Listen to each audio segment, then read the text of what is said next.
If you'd like to improve your pickleball, there's two basic avenues that you can pursue. One avenue is to pursue improving your technique or your mechanics of hitting the ball. That will enable you to hit the ball more consistently, better ball striking, and also allow you to hit the ball where you want to hit it more often. The other approach that you can use is to try and improve your pickleball strategy. Strategy is basically your positioning on the court, where you play on the court, okay, and also where you try and hit the ball. Most pickleball teachers will try and say, let's go ahead and go with technique first and get you to the point where you have pretty good technique before you ever talk about strategy. Personally, I don't think that's the right way to go.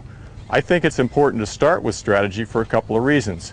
The first reason is I think that you can improve your game more quickly if you start with strategy and start to play good strategy than if you try and improve your technique.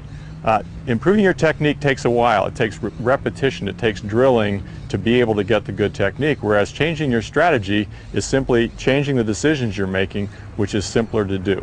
So I'd like to start with strategy for that reason, because it's a quicker way to get to be a lot better player. The other thing about working with strategy first is I see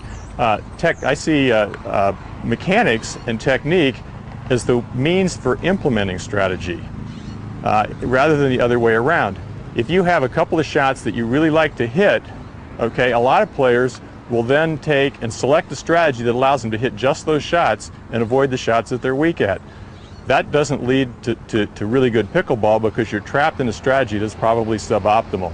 A better way to go is to start with a good strategy and then decide which shots you need to hit playing that strategy and work on those particular shots.